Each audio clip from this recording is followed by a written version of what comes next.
मित्रों नमस्कार। मैं राजेश त्रिपाठी ज्योतिष विद्या सागर में आपका स्वागत करते हैं, अभिनंदन करते हैं। मित्रों, योगों की अगली श्रृंखला में मैं आपको आज कुछ योग बताएंगे कि जो कि आदमी को राजा कैसे बनाते हैं, भगवान के भक्त कैसे बनाते हैं। आप देखिए, जैसे पहले तो है श्री कंठ योग। श्री कंठ योग कैसे बनते हैं? जब लग्नेश सूर्य चंद्रमा केंद्र या त्रिकोण में आके बैठ जाएं तो वो श्री कंठ योग होता है। जैसे ये लग्नेश है, लग्नेश इसमें चंद्र दिखाए गए हैं। चंद्रमा और बुध, चंद्रमा और सूर्य और लग्नेश, ये तीनों इस भाव में, यहाँ ये केंद्र के भाव हो गए और ये त्रिकोण के भाव हो गए। अगर ये इसमें बैठ जाते हैं तो वो श्री कंठ योग होता है। कंठ योग में जो व्यक्ति उत्पन्न होता है वो भगवान शंकर का भक्त होता है, भगवान शंकर की उस पर कृपा होती है। दूसरा श्रीनाथ योग है। श्रीनाथ योग कैसे बनते हैं?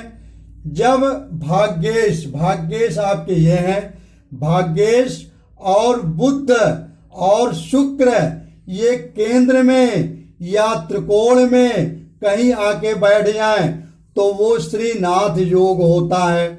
श्रीनाथ योग में उत्पन्न व्यक्ति भगवान विष्णु का भक्त होता है, भगवान विष्णु की उसके ऊपर कृपा होती है। तीसरा है विरंच योग। पंचमेश और बृहस्पति, पंचमेश आपके ये हैं, इसमें पंचमेश 8 नंबर की राशि है, मंगल जी हो गए, इसके मालिक मंगल जी हैं। तो पंचमेश और बृहस्पति और शनि ये केंद्र के भाव में या त्रिकोण के भाव में अपने स्वराशि में, उच्च राशि में और मूल त्रिकोण में कहीं भी आके बैठ जाते हैं तो वो विरंच महायोग होते हैं। ऐसे व्यक्ति, विरंच महायोग में उत्पन्न व्यक्ति ब्रह्म ज्ञानी होता है, अंतर्ज्ञानी होता है और सांसारिक विषयों से उसकी रुचि नहीं होती। जैसे उदाहरण के लिए संत कबीर जी महाराज, तुलसीदास जी महाराज, ये लोग विरंच योग में उत्पन्न हुए थे। तीसरा हम आपको चौथा बताते हैं धन महायोग। धन महायोग कैसे बनते हैं? ये व्यक्ति, चाहे जिस व्यक्ति की कुंडली में धन महायोग बन रहे हैं, चाहे वो कितने भी गरीब परिवार में बच्चा जन्म ले, लेकिन अंततः वो राजा बन जाता है। बहुत सारे राजनीतिक व्यक्तियों को आप देखते होंगे, बहुत सारे व्यक्तियों को जो कि एक गरीब परिवार में जन्म लेने वाला भारत का, देश का सबसे सर्वोपरि कुर्सी पर बैठ गए, उनमें धन महायोग की कृपा थी। अब धन महायोग कैसे बनते हैं वो मैं आपको बताता हूं। धन महायोग ये लक्ष्मी स्थान, लक्ष्मी स्थान क्या है?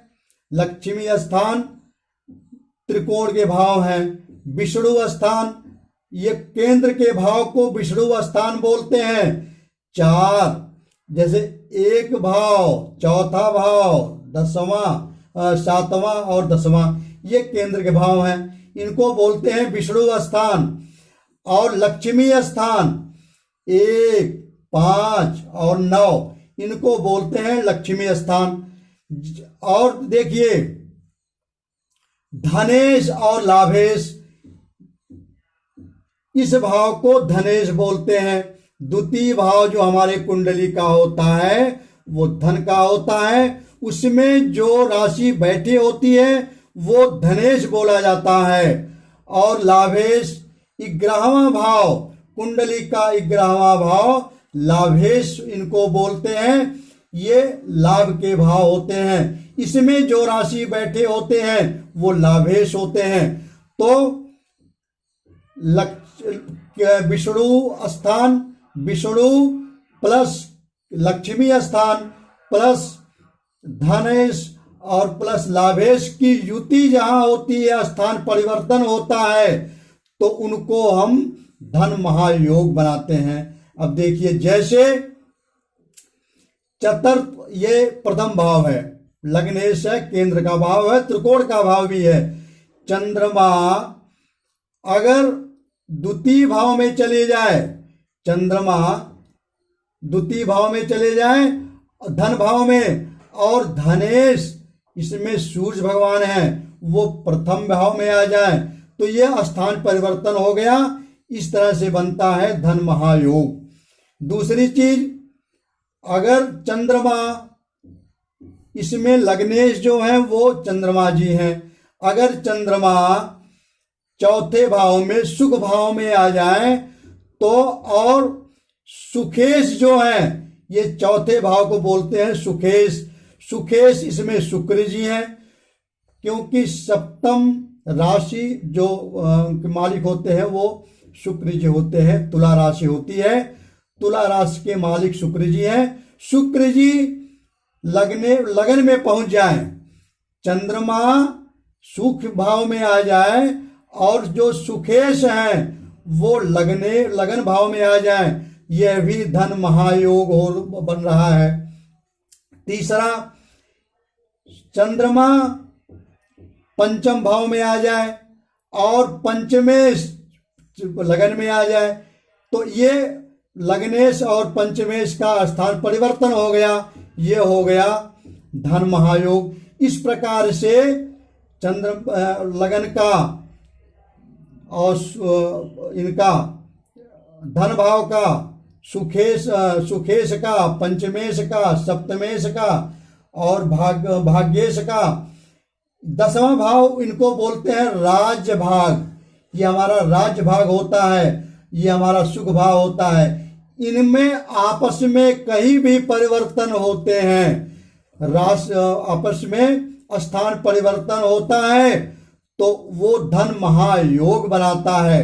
ऐसी कुछ कुंडली मैं आज आपको दिखाऊंगा कि जिसमें धन महायोग बना, और वो आप ये महान भारत की, संसार की महान विभूतियों में से 2 कुंडली मैं आज आपको दिखाऊंगा।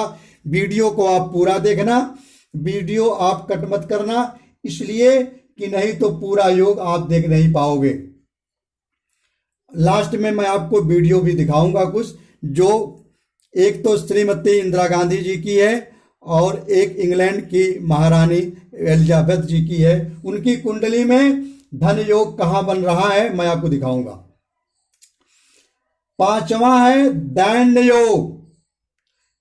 दैन्य योग में जब 6, 8 और 12 के स्वामी कहीं भी स्थान परिवर्तन करते हैं तो वो दैन्य योग होता है। जैसे 6 के स्वामी बृहस्पति जी हैं, वो लगन में आ गए, और लग्नेश चंद्रमा छठेश में आ गए, तो ये दैन्य योग बन गया। अष्टमेश के स्वामी शनि जी हैं और सुखेश के स्वामी शुक्र जी हैं। शनि जी सुख भाव में बैठ गए और सुखेश अष्टम भाव में बैठ गए, तो ये दैन्य योग बन गया। इसी प्रकार से 12वां भाव है, इनके स्वामी बुध जी हैं। बुध जी अगर सप्तम में आ गए या कहीं भी बैठ गए, ये तो मैं आपको एक एग्जाम्पल दे रहा हूं, यही या कहीं भी बैठ गए, किसी भी भाव में बैठ गए और उस भाव का स्वामी 12वें में बैठ गया, तो भी ये स्थान परिवर्तन हो गया। इनको दैन्य भाव बोलते हैं, ये अच्छा नहीं माना जाता। छठा है खल योग। जब तृतीय का स्वामी किसी भाव से स्थान परिवर्तन कर रहा हो तो वो खल योग बनता है। जैसे तृतीय के स्वामी बुध जी हैं, सुखेश में सुख भाव में बैठ गए, बुध जी सुख भाव में बैठ गए, और सुखेश के स्वामी शुक्र जी हैं, शुक्र जी तृतीय में बैठ गए। या तृतीय किसी भी भाव में बैठ जाए और उसका स्वामी तृतीय में बैठ जाए, तो ये खल योग बनता है। इसका भी ये भी बहुत अच्छा नहीं माना जाता। सातवां योग है हर्ष योग। छठे, आठवें और 12वें का स्वामी, छठे, आठवें और 12वें का स्वामी अगर आपस में छठे, आठवें, 12वें में भी बैठ जाए तो वो विपरीत राजयोग बनाता है। ये बहुत शुभ होता है, कंगाल को भी राजा बना देता है। ये विपरीत राजयोग जिनकी कुंडली में है, बहुत अच्छा ये राजयोग बनता है। अब हर्ष योग देखिए किसको कहते हैं। जब छठे का स्वामी है बृहस्पति जी, वो आठवें और 12वें में कहीं भी बैठ जाएं और उनके जहां भी बैठे हैं उनके स्वामी छठे में बैठ जाएं, ये आपस में स्थान परिवर्तन हो गया। तो इनसे बोलते होता है हर्ष योग। बहुत अच्छा योग होता है ये विपरीत राजयोग होता है। आठवां है सरल योग। सरल योग में जब आठवें का स्वामी 6 और 8 में, इनको दुस्थान बोलते हैं, 6, 8, 12 को दुस्थान बोलते हैं। जब इनके स्वामी 6 और 8 में ही बैठ जाएं तो ये विपरीत राजयोग बनाते हैं, इनको बोलते हैं सरल योग। बहुत अच्छा ये राजयोग होता है। कितना भी गरीब परिवार में जन्म लिया हो व्यक्ति, लेकिन वो उच्च का अंत में राजा ही बनता है। तीसरा है विमल योग। नौवां विमल योग। विमल योग जब 12वें का स्वामी, इसमें तृतीय 12वें का स्वामी बुध है, वो 6 में बैठ जाए या 8 में बैठ जाए और जहां भी बैठे हैं उनके स्वामी जब 12वें में बैठ जाए, ये आपस में स्थान परिवर्तन हो जाए तो ये विपरीत राजयोग बना करके ये होता है विमल योग। हर्ष योग, सरल योग, विमल योग, इन तीनों को मिलाकर के विपरीत राजयोग बनता है। अच्छा, अब मैं कुंडली दिखाता हूं श्रीमती इंदिरा गांधी जी की। ये देखिए, ये कुंडली आपको दिख रही होगी। ये श्रीमती इंदिरा गांधी जी की कुंडली है। इनका जन्म प्रयाग में 19 नवंबर 1917 को सूर्योदय के 41:52 पर 23 पीपल को हुआ था। इनमें 2 महायोग बन रहे हैं। जैसे इनके लग्नेश हैं, आप देखिए, इनके लग्नेश चंद्रमा जी हैं और वो सप्तम भाव में बैठ गए। और इनके जो सप्तमेश हैं शनि जी हैं, वो लगन में बैठ गए। ये बना धन महायोग। श्रीमती इंदिरा गांधी के ये एक तो धन योग ये बन रहा है। दूसरा धन योग देखिए बन रहा है द्वितीयेश, जो धनेश हैं, धनेश इनके हैं सूर्य भगवान, सूर्य देवता, वो पंचमेश में बैठ गए। त्रिकोण भाव होता है ये। द्वितीय धनेश त्रिकोण में बैठ गए और जो त्रिकोणेश पंचमेश थे, मंगल जी थे, वो धनेश में बैठ गए। ये दूसरा महायोग बना। जिस भी कुंडली में एक महायोग बनता है वो बहुत धनी आदमी होता है, और अगर 2 महायोग बन गए तो वो राजा बनता है। इसी प्रकार से 3 महायोग बन गए, बहुत उच्च कोटि का वो राजाओं का भी राजा बनता है। जितने भी महायोग बनते हैं वो आदमी को बड़े बनाते चले जाते हैं। इसी में देखिए एक दैन्य योग भी बन रहा है। जब इनकी दशा चली तो ये हर चुनाव जीतती चली गई और भारत की प्रधानमंत्री बनी। दैन्य योग छठेश का, जो छठेश के स्वामी हैं, इनके लाभेश में चले गए। छठेश के स्वामी बृहस्पति जी लाभेश में हो गए और लाभेश के जो स्वामी शुक्र जी हैं वो छठेश में आ गए। मैंने आपको बताया कि जब 6, 8, 12 के स्वामी किसी भाव में पहुंच जाते हैं और उस भाव का स्वामी 6, 8, 12 में ही आके पहुंच जाता है तो वो दैन्य योग होता है। इनका जब समय आई तो ये कई बार चुनाव हार भी गई, इसलिए और जो भी इनके साथ घटना दुर्घटना घटी वो दैन्य योग का जब इसकी दशा आई, जब इनकी दशा आती है तो राजा बनाते हैं, और जब दैन्य योग की दशा आती है तब थोड़ा सा ये खराब करते हैं। ये मैंने आपको बताया। दूसरी कुंडली मैं आपको दिखाता हूं। ये दूसरी कुंडली देखिए, ये इंग्लैंड की महारानी एलिजाबेथ की है। इनका जन्म 21 अप्रैल 1926 को 2:40 इंग्लैंड में हुआ था। इनमें भी दैन्य योग मैं आपको दिखाता हूं। इनके 6, 8, 12 के स्वामी इसमें बैठ गए, धन भाव में बैठ गए, और धनेश इनके 12वें भाव में बैठ गए। ये व्यय स्थान होता है, व्ययेश धनेश में बैठ गए और धनेश जो है वो व्ययेश में बैठ गए। इनका दैन्य योग हुआ।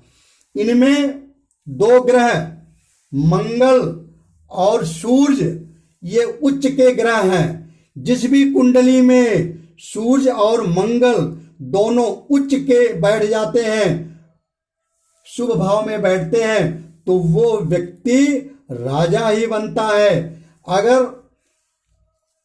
मंगल देखिए मकर राशि में बैठ गया, ये उच्च का हो गया, शक्ति देता है, ये सबको चुनाव जीतने का, सबको प्रतियोगिता जीतने का शक्ति मंगल जी देते हैं। इतनी शक्ति देते हैं कि ये उसको राजा बना देते हैं। और सूर्य अगर किसी कुंडली में मेष राशि में त्रिकोण में बैठ गया, उसका पूछना ही क्या, वो तो राजा ही है, उस व्यक्ति को राजा बना देगा। ये 2 ग्रह उच्च के होने के नाते ये इंग्लैंड की महारानी को महारानी बनाए। जब दैन्य योग की जब दशा आई तो ये महारानी से ये पदोन्मुख हो गई, इसलिए दैन्य महायोग भी अपना दिखाया। और ये इनकी दशा में मंगल और सूर्य की उच्च की दशा में ये रानी बनी। इस प्रकार से मैं मित्रों जो भी मैं आपको बताता हूं वो शास्त्रों के अनुसार। कुछ लोग कहते हैं कि इस दशा में ऐसा नहीं होता, वो ठीक है नहीं होता, लेकिन कुछ प्रभाव जरूर दिखाता है। और इसमें डरने की भी बात नहीं है। किसी में दैन्य योग बन रहा है तो उसमें कुछ और भी तो महायोग बन रहे होंगे, वो महायोग उसको उस दोष को समाप्त कर देते हैं। उसमें डरने की बात नहीं है। ये जो भी मैं आपको पढ़ाया वो फल दीपिका से, अन्य शास्त्रों से, ग्रंथों से मैं लेकर के आपको बताता हूं जो ग्रंथों में लिखा हुआ है। और मेरे वीडियो को सब्सक्राइब आप जरूर करना। आगे हम आपको राजयोग बताएंगे, उनसे क्या क्या होता है। इस धन महायोग में जो भी व्यक्ति उत्पन्न होता है, मैंने आपको 2 कुंडलियां दिखाई, 2, एक भारत की महान विभूति श्रीमती इंदिरा गांधी थी, एक इंग्लैंड की रानी थी। तो ऐसे योग वो आदमी को महान विभूति ही बनाते हैं। जिनकी भी कुंडली में आप देखोगे, किसी महान व्यक्ति की कुंडली में देखोगे तो ये धन महायोग जरूर मिलेगा। मित्रों नमस्कार, आज की वीडियो में इतना ही। अब मैं अगली वीडियो में आपको राजयोग, अन्य और भी राजयोग के बारे में बताएंगे कि कौन सा राजयोग, जैसे हमारे प्रधानमंत्री जी, उनके बारे में सब परिचित हैं, कितने छोटे परिवार से और भारत के सर्वोच्च कुर्सी पर बैठे हुए हैं, उनमें कौन सा राजयोग हुआ मैं आपको कल बताऊंगा। नमस्कार, आपका दिन शुभ हो।